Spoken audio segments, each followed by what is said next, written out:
boses na bihirang mapakinggan. Hinaing ng mga pinakamahihirap na sektor ng lipunan. Isang simbolo ng pagbabago. Dalay pakiusap sa mga bobot. Biyaheng totoo.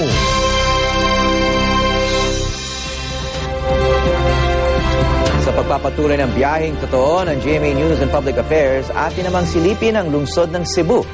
Na sa kabila ng mabilis na pag-unlad ay siya rin namang pagdami ng mga maralita. Sa labas ng Metro Manila, ang Cebu ang may pinakamaraming urban poor o mga mahihirap na tagalungsod. Narito ang biyaheng totoo ni Ruth Cabal.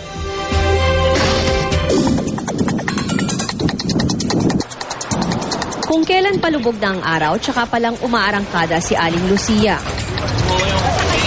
Ang maghapong basura sa isa sa pinakasikat na palengke sa Cebu City, iniipon niya para maging pera. Ay, saan niyo po dinadala yan? Sa kabila. Magkano bentahan niyang ganyan? 5 pesos ang isang basura.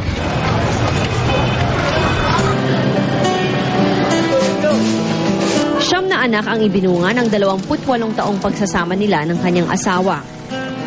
Nang magka-TB si Mang Rolando, si Aling Lucia na raw ang tumayong breadwinner ng pamilya. Ang lugar na bukal ng kanilang kabuhayan, siya rin kanilang tahanan. Tagal na po ba kayo nakatira dito? Kuan, dugay na kayo. Sa wala pa ko mga naanang, wala pa ko anak. Oo. Dito nagdako. Dinarayo ng mga turista at isa sa mga pinakamabilis umunlad na syudad sa Asya. Di mahirap intindihin kung bakit maraming nahahalina at pinipiling manatili sa kauna-unahang pamayanang tinatag ng mga Kastila sa bansa. Sa gitna ng kaunlaran, libo-libong Pinoy na naninirahan sa mga urban center ang walang supply ng malinis na tubig. Walang elektrisidad at malinis na palikuran. Saan kayo nagsisiat dito? Bayad. Saan po? Sa Sud Mercado. 5 peso. Sa labas ng Metro Manila, nangunguna ang Cebu sa mga syudad na may pinakamaraming pamilyang gaya ni na Aling Lucia. Isang kahig, isang tuka na nga. Wala pang sariling tirahan. Yung mga gamit namin, natapo na, mapakikinabangan pa, ma'am. May mga programang pabahay ang lokal na pamahalaan para sa mga gaya nila Aling Lucia. Pero dahil di naman raw malaki ang pondo ng gobyerno, hindi raw lahat nabibiyayaan.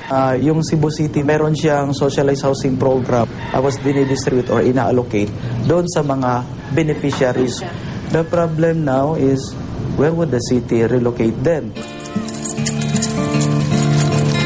Sa kalye, isinilang tanggap na raw ni Aling Lucia na sa kalye rin niya bubunuin ang mga nalalabing taon ng kanyang buhay. Pero sabi ko, huwag sana siyang mawawalan ng pag-asa. Sa pamamagitan ng ballot box na dala ko, maipararating ko sana ang kanilang mga problema at mapapaalalahanan sana ang mga botanteng huwag sasayangin ang kanilang boto.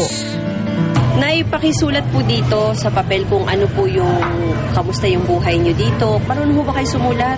Dili mo. Ang silingan na mo. Yung anak niyo po. Doon ko nalaman no read, no write pala si Aling Lucia. Sana mabigyan namin kaming matuluyan.